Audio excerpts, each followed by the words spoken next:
Hey everybody, good morning. Day 88, spiritual healthcare.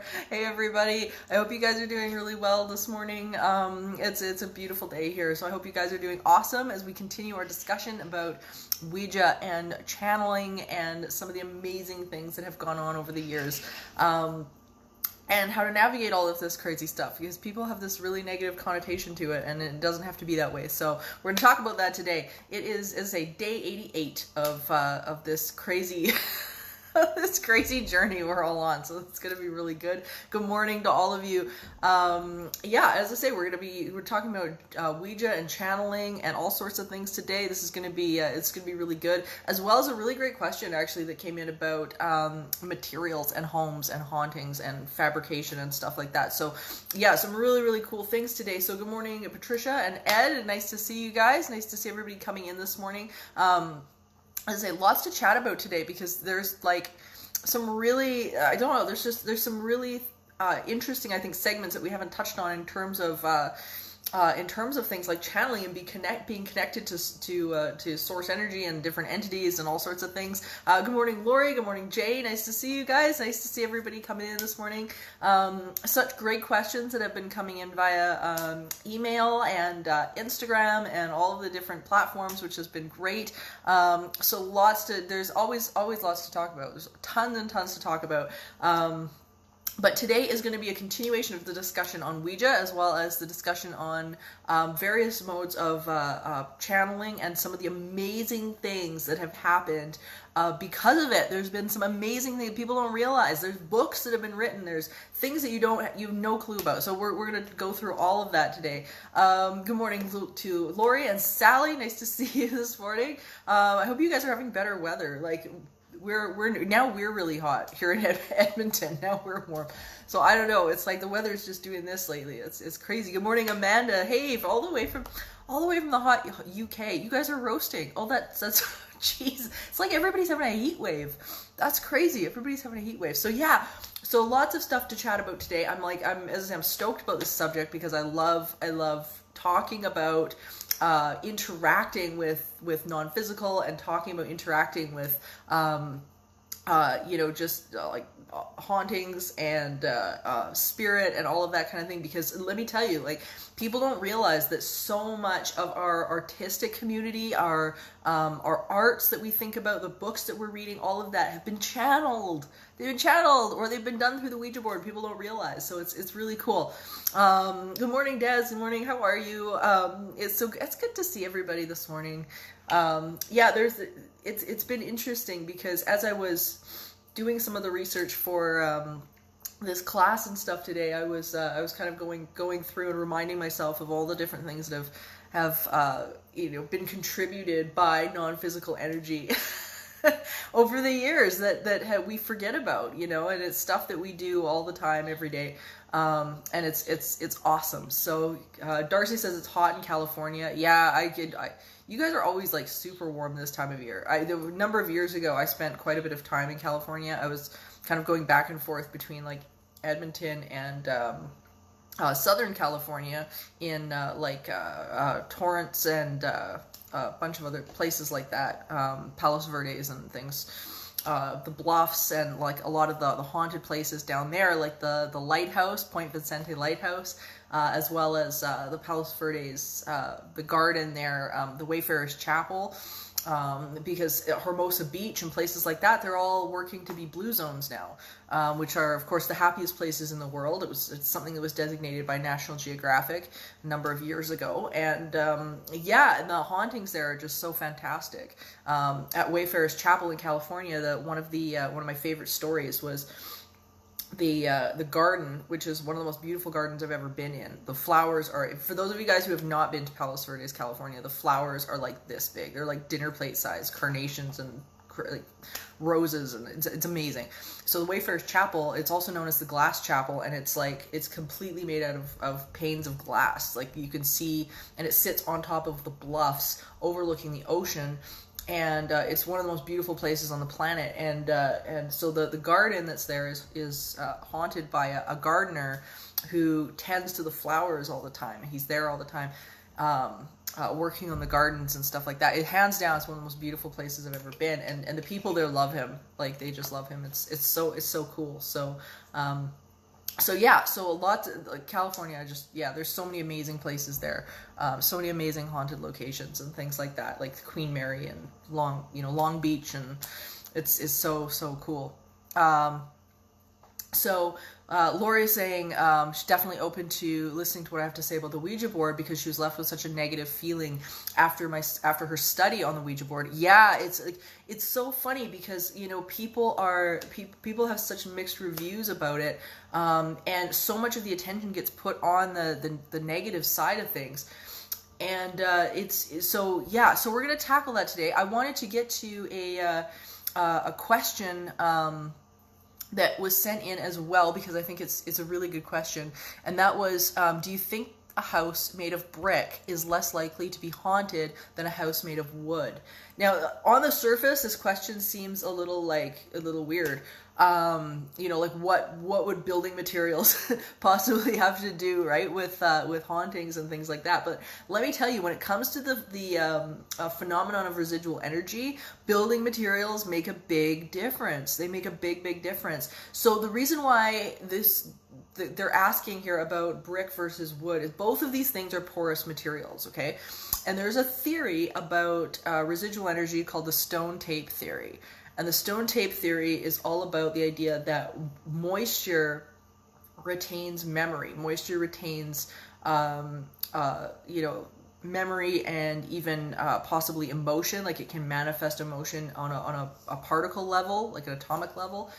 And there was some studies done by a fellow by the name of Dr. Emoto, and where he was experimenting with focusing on different emotions while taking photographs of water at this molecular level and freezing it and all sorts of things like that. And it was quite amazing that the way the particles started to form together and get manipulated changed and looked more dysfunctional and crooked the more negativity was pumped into it. So they were beginning to realize anyway that, and this was repeated like there was a double-blind study for a while. I think there was even a triple-blind study. It was crazy. Like, they worked really hard to make sure that this worked. And they repeated it with multiple different groups. But the idea that water has actually retained some sort of tangible memory is something that experimenters and things like that scientists have been looking at for quite a while, and that it might have something to do with residual energy as well, because a lot of course, older buildings which can't contain residual energy are usually brick or wood foundations.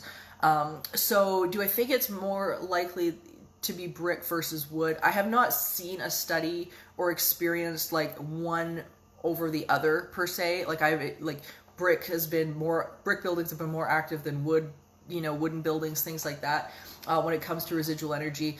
In relation to things like spirits and things like that, I have not ever seen this to be a factor.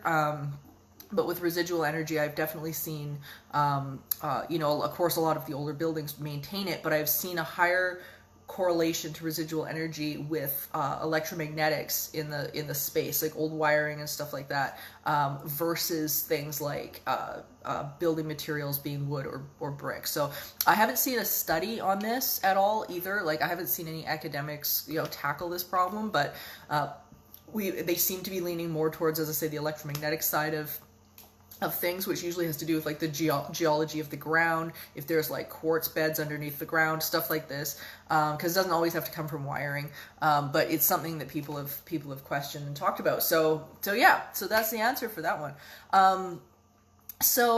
Good morning to Arnold. Arnold just came in. Nice to see you. Lori says she loves the Wayfarers Chapel. Yeah, I do. I seriously do. It's one of my favorite places in the world. It's absolutely incredible. And the hummingbirds there are amazing as well. They flit around like little bees, like little bumblebees, and they're in and out of the flowers all the time. Like, it's just magical. It's just magical.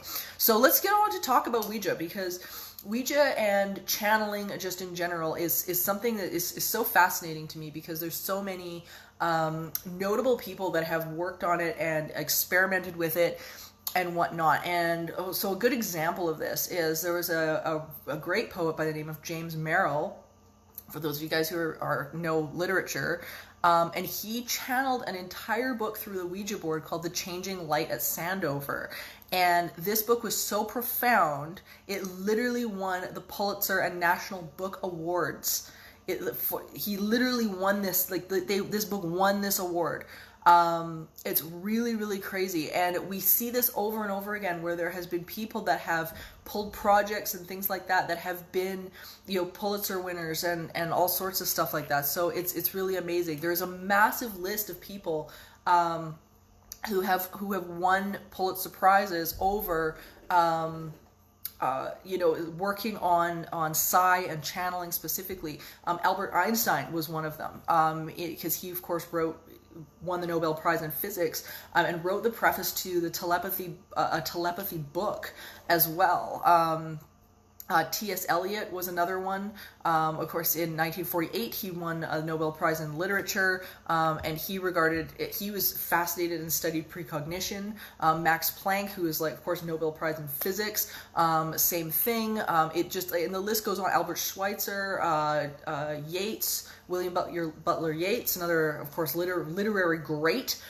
He was actually a member of the Society of Psychical Research and wrote extensively all the time on things like psi and the paranormal. So you've got this huge list, and it goes on and on and on, but a huge list of people who won Pulitzer Prize for a lot of their study in things like channeling and Ouija.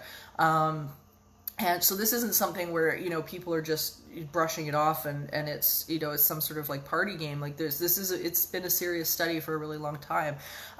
So the way Ouija tends to work is, and where people get really messed up with this, is the fact that so many people, as we talked about yesterday, so many people pick this up in the wrong state of being with the wrong intention. So when people are still learning what their role is in attracting to them their environment and the experiences they're having, the correlation in parapsychology specifically between the idea of what we're thinking, what we're feeling, the energies that we're projecting, and the reaction to experiences and what we're getting back is still something that we're starting to uncover, even though it's been around for hundreds and hundreds of years. We see the first explanations of this in things like the Emerald Tablet, right? So we're going way, way, way back. All the way back into, ages of like Mesopotamia and all of those, studies back then. It's really crazy. So when we start to look at all of these different, studies, and we see the fact that when people are engaging this stuff, oftentimes it's usually from a place of loss. They're trying to connect with a loved one. They're trying to connect with people in their environment who are, have either passed away or they've got some sort of heavy emotional attachment with. It really becomes hard to get yourself into this plate of excitement or non-resistance. Everybody usually cares about what they're going to get back, or they're frightened, or there's something going on.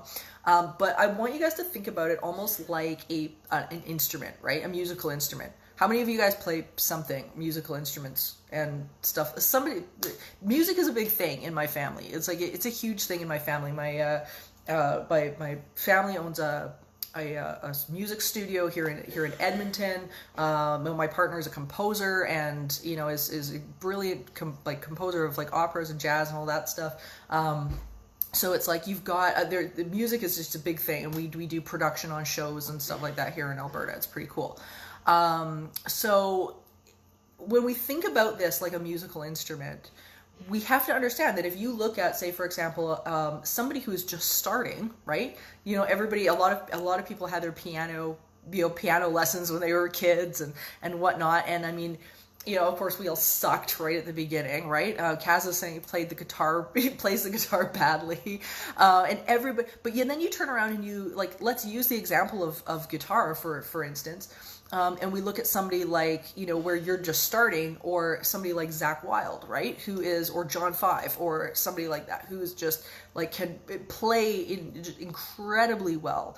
We want to look at more classical artists with like somebody like of course, Beethoven or Mozart, or, somebody who can see the piano, who saw the piano not only just as the instrument, but understood that it could have its boundaries pushed. So you have all these different people who are playing at all these different levels. And the thing is that the Ouija board is kind of the same thing. You can play at different levels depending on where you are, right? Where you are in that stack of expansion. So it doesn't necessarily mean that you've got a different instrument in front of you, right? It doesn't mean you have a different instrument. It's the same instrument, except you're getting a different sound. You're getting a different result. And sometimes what will happen is that, you'll have somebody sit down to a piano and both composers will be at the same level, and they will be playing on, again, two different styles. There's all this stuff that's coming at two different styles. So this is something that's really, really interesting. But when we look at the Ouija board, we translate this to the Ouija board. That's exactly what's going on. So we've got the same instrument, but we've got people playing this instrument at different styles. And everybody is in a different emotional place. Everybody's has set different intentions. Nobody is the same. Like, nobody is the same when they're picking it up and touching it. So we have to realize that we might not be getting necessarily what it is that we want out of it, but we're getting where we are out of it. Okay, we're getting where we are out of it. So just because we sit down and we go, I'm gonna communicate with Abraham Lincoln, for instance, I'd like to have that communication and that interaction. If we're not in that same vibrational frequency, and we're in doubt, or we're in fear, or we're nervous about what's going to happen, or we're attached to the expectation, or whatever it is, then it doesn't work out. It won't work out. We're not in that same space. So we have to get to the feeling place of what that is. And most people, when they pick up things like the Ouija board, don't do that work. So when we start to see people that are having these really negative experiences because they are out there, they're very much out there, you can start to look back at the case and begin to see where the problem actually is, where it lies, where it began from. And I guarantee you, like in every single case of a negative entity, it did not start with the entity. It did not start with the Ouija board. It didn't start there. It started prior. And it usually starts with people's own emotional state, stuff they've been through, something going on. Because I don't think you can do a study or a case study in terms of haunting without a case study before the haunting started. You got to do it. You have to do the deep dive because it's always connected. It's always tied in. So there's some amazing things that have happened with the Ouija board when we look at some of the incredible channels that we get to experience nowadays, like Esther Hicks, and in the 1970s, it was, of course, Jane Roberts, and all of the different people we hear, of course, from Edgar Cayce, all sorts of just amazing messages, amazing people, and amazing work done with Ouija boards, such as Patience Worth and people like that. So Poets are channeled, poetry is channeled, Nobel Prizes are won. But when we get these people that are coming into this in this negative light, and oftentimes we'll see this with kids and stuff like that, because kids, of course, are expecting a really frightening experience.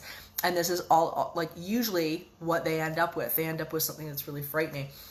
We touched a little bit yesterday on the idea of these entities that come forward and kind of fake their identity. These negative entities, they're not people, and they come forward and then they fake an identity of some sort. I talk about it in my book, Teaching the Living. I nickname them wolf in sheep's clothing because they often will come in under the guise of a lost child or a lost loved one, and the behavior versus what they're saying doesn't line up, which is usually kind of the first clue that something's not quite right. There was a case like this in the U.S., and it was known as the Sally House, with the Pickman family. And Deborah Pickman and her husband were dealing with a negative entity that was bluffing as a little girl named Sally. And Sally was this sort of cute little kid with pigtails, and needless to say, it wasn't a kid at all, but the image was very disarming. So mediums and things like that would come in, and they would pick up on this cute little face, this cute little girl, and they would see this little girl like around the house and whatever, but the behavior, of course, was not a little girl at all. It was, the husband was getting ferociously attacked. He was getting cut and beaten up, and this thing was like trying to light the house on fire, and it murdered their cat, and it was a whole thing. So there was a bunch of stuff that happened in regards to that, but all along you see this face of this little girl, right, wandering around. So you get these bluff identities sometimes that come through Ouija boards like that, and they've always got this story, and it's this sort of way that they end up kind of relating their way in, and people who are really hurting and grieving, will fall into this. Like it's really easy to fall into this, but you want to believe that badly that something's going on.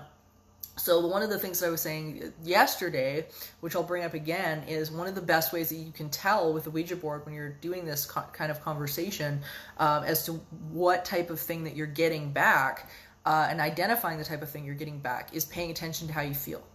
Paying attention to how you feel. That's really what it is. And if you're not in excitement and joy and happiness and you're feeling really good and whatever, if you're on that other end of the stick, then the odds are you're going to get a reflection back of that, right? So Sally was saying, makes a lot of sense. I played with the Ouija board when I was a kid. Obviously it wasn't the proper emotional state. Yeah, absolutely. And that's all it is. And it's nothing to like beat yourself up about. It's just something that, people don't think about, when they're starting this engagement with non-physical. And she's saying there's an episode of the Sally House on a Haunting. Yeah, there totally was. And it was just the craziest case. I talked to Deborah Pickman a number of years ago, when I was building a course at the time that I used to host all the time. It was called the Demon Strategy. And it was a really highly sought after course because people were really looking for this information, and I ended up doing that for quite a number of years, where it was like a 4-hour course with a workbook and everything, and we went through all of this stuff so that people could start to understand where the problem was and how to put a stop to it and how to change it. Cass says he remembers it from sightings. Yeah, totally. It was, the medium's name, Peter James, that was involved in that. But he was one of the people that kind of fell for this bluff identity and, fell for the story, fell for the identity that there was this little girl missing her parents. And it's like, when you look at the behavior versus what's being seen, it doesn't make any sense. Common sense says it's not right. And the house now, they've moved out of that house, by the way. They've moved out of that house since then. And they they still end up having issues with it because they're still putting their attention on there quite often. They're still very much advocating for acknowledgement of that house and the experiences and so on and so forth. So the activity keeps going. So it hasn't stopped yet, but you got to starve this stuff of attention, guys. That's what you got to do. Any sort of negative vibration you got going on, you starve it of attention, and you'll watch it dissipate. It's like watching an old building. As soon as an old building is left for any period of time, all of a sudden you start to see it decay and crumble really fast. Starve it of attention is the same thing. But I love the idea, and the idea of the Ouija being an instrument. And if we can look at it that way, then we can start to understand that it's like, depending on who's playing it, you're going to get different things out of it. If you hear somebody who's sitting there and playing the drums and they're terrible, and you think that is like, then drums just sound awful. Well, they don't. When you've got somebody else that's sitting there in front of it, and like hammering out some amazing beat. There's a incredible drummer by the name of Gingerfish, and he's played for everybody. I saw him play for both Marilyn Manson and Rob Zombie, was last year I saw him play for Rob Zombie, and it was a few years before that I watched him play for Marilyn Manson. He's one of the fastest drummers in the world. And his technique is amazing. I mean, this guy, he could put on a whole show all by himself, sitting on stage with his drum kit. It's incredible, but you get the wrong person up there that's trying to hammer out a song, and they don't know what they're doing, or they're at the beginning of learning, and it's not going to sound very good. So it's kind of the same thing. So I wanted to read you guys a little bit from my great-great-grandfather and his experience with channeling and things like Ouija and whatever from a 20th plane. And when he was having these experiences, because he was such a skeptic when he started, I mean, he was a very well-known physician. He was he was all about science and medicine, right? Like, that's who this guy was. And when he started doing these sessions, he didn't believe in any of it. He thought it was all crap. So, but what he learned was really cool. And I want to read you a little bit from him about what he learned during these sessions and what he came away with, what his experience was. Darcy saying, I played with the Ouija at age 14 for fun for a couple of weeks and had a terrifying experience. An entity was coming in my room every night for a month. I had to stand my ground and fight back. Yeah, it's like, it's crazy. The stuff that people can attract with this formula and this level of interaction is really, it's quite exceptional. And there's not a whole lot of gray area experiences, I find, with the Ouija board. Some people are like, this was the most amazing thing that's ever happened to me. And the people that are on the other end of the spectrum, they're going, oh my God, this was terrible. And I had this horrible experience. And there doesn't seem to be really any middle ground. And whatnot, but it's a major wake-up call, because I think people think it's just, whatever. But that being said, so here's the other thing before I read a bit of this. Here's the other thing, is that it's really no different than anything like, for example, EVP, or like, a sit-down seance or anything else like that. We tend to lump it into this sort of other category for some reason, but it's really not any different. The same protocol that you'd use for, as I say, that I would use for something like Ouija, I would also use for something like EVP. Same thing. It's like, as soon as you're engaging and you're putting out that interaction and you're intending that interaction, it's all the same stuff. You have to be tending to your emotional state. And people have asked me in the past, well, what do you do? How do you protect yourself from X, Y, Z? It's vibrational. It really is all vibrational. And if you do something that makes you feel better, like you want to say, a prayer, or, do some sage or something like that, if that is what makes you feel better and get you into that higher vibration, do that. Do that. There's no wrong thing. But the whole thing is, what is it that makes you feel better? What gets you up into that really empowered and happy place? And that's really what it is. So I want to read you guys a little bit of this, because I thought this was super cool. So this is coming, as I say, from very much a skeptic. This poor guy. He had no idea what he was getting into. This poor guy. But this was their experience with it, and I think this is really, really cool. Of course, if I could find the right bookmark, that would be good. Okay, there we are. It would be difficult to describe the awe and exultation that pervaded our circle. One who was present for the first time said it was worth living a lifetime to have been present. The air seemed to be charged with pulsations of power, a throbbing light, a love unspeakable. Words are impotent. I have told all that can be told. Experience alone can understand. If the reader wants to know more, he cannot until he listens with love in his heart and obedience in his life to every word that would be said to him. It is useless to seek further light from outside. Look within. There were only 6 persons present on that memorable evening. These went forth with joy-wildered hearts, glad that they had lived in such an overwhelming experience. Many experiences recorded here are too mystical to be accepted by those accustomed to a more material view of life. With those who are honest in their insistence on the doctrine of immortality, a personal relation, and a real communion with Source, the 20th plane is a close accord. Many, however, who loudly insist on the doctrine of immortality are most violently opposed to any least evidence of an actual or definite nature which can be adduced in support of that doctrine. Only when found in a library 1900 years old and accredited by some member of a race who they now despise do they deem to give it the least consideration. Surely any word that would illuminate the unseen land to which we are all tending should be eagerly investigated with a serene hopefulness that it may prove joy, a light, and a strong assurance of our ultimate well-being.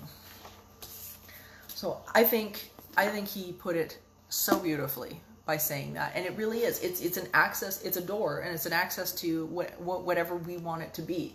The big question is, are we willing to do the work to get to all the good stuff? That becomes the big question. Are we willing to do the work? So if you're setting out to do something like the Ouija, or you're setting out to do EVP, or have those connections and communications, just do the emotional work first, and then expect happy stuff. Expect the happy, and it's amazing what can the relationship that you can end up building with non-physical. So, you know, people, as I say, they demonize the Ouija board and stuff like that, but it's really, there's so much more. There's so much more to it. So I'm going to, I will post a link on Entity Seeker page to all of the Pulitzer Prize winners and whatever, so you guys can check it out, because it's really cool, and it's really neat to be able to see like just how far it's gone. I highly recommend also, say, checking out Patience Worth. I'll post a link to that as well, because her sessions were quite incredible. They were really cool. So it's really worth checking out. And then of course the wonderful Abraham Hicks, because they are amazing. So I will post a link to their YouTube page as well.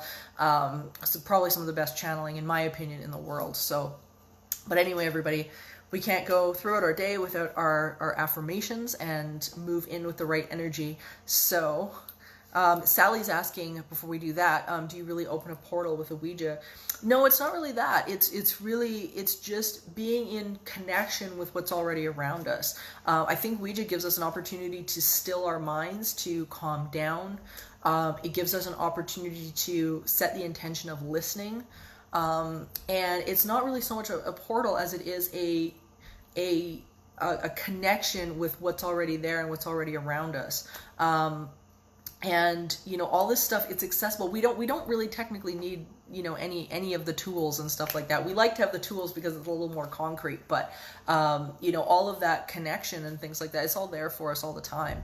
But it does give us a chance to sit down, take a breath, you know, turn the lights down, be calm, and it's almost a bit of a meditation. We can sit there and just let it go, as long as we're in that good feeling place.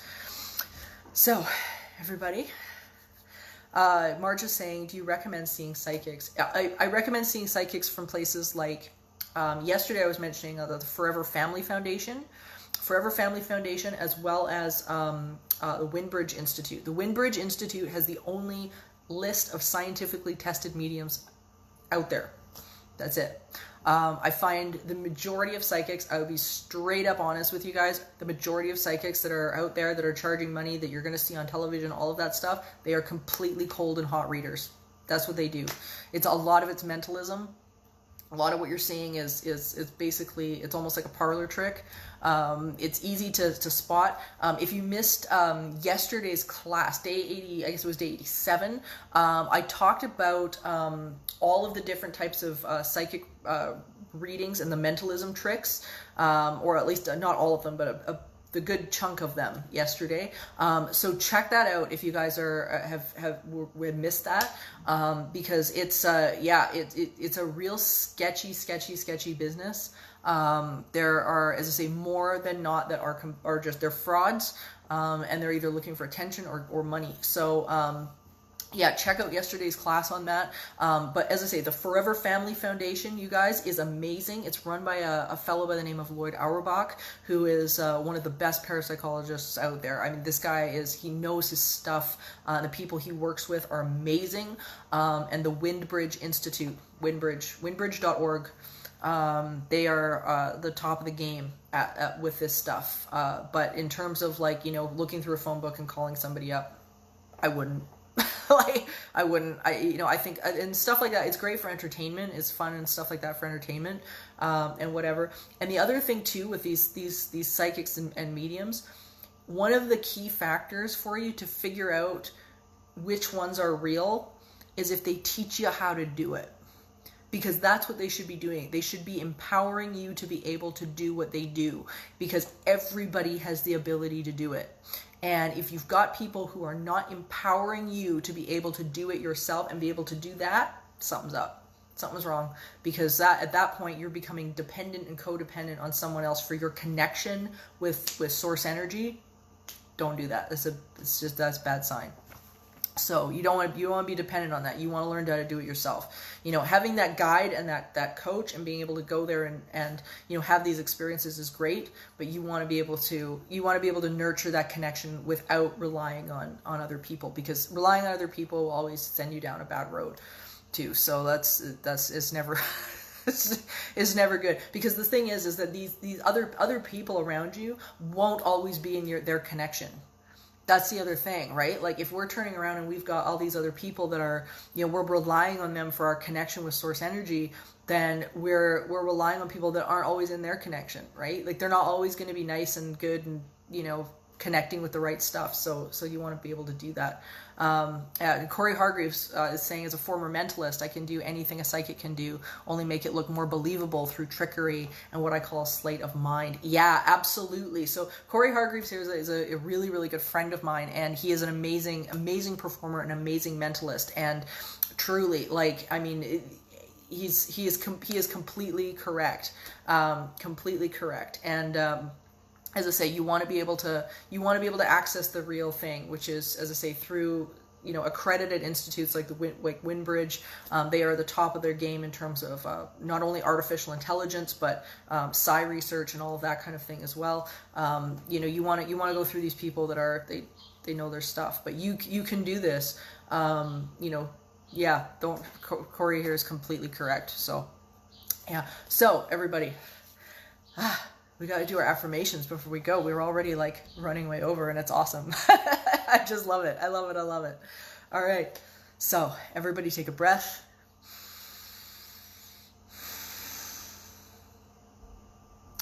I'm a channel of peace and well-being, and my need for peace is abundantly met. I unconditionally accept love and appreciate myself and who I am. I recognize and I'm grateful for the abundance that is constantly flowing into my life, which I can choose to allow or not. I feel with every breath a sense of peace and love. I help others by maintaining and tending to my connection with Source as much as possible. This well-being is accessible to me even in a sea of uncertainty. And at this moment, all is well. I am able to liberate myself from my past and live with peace and serenity. I can see and appreciate all the beauty and abundance of the life around me. I am able to embrace love while letting go of fear. And I find peace with the soothing silence of my inner being. And everybody take a breath.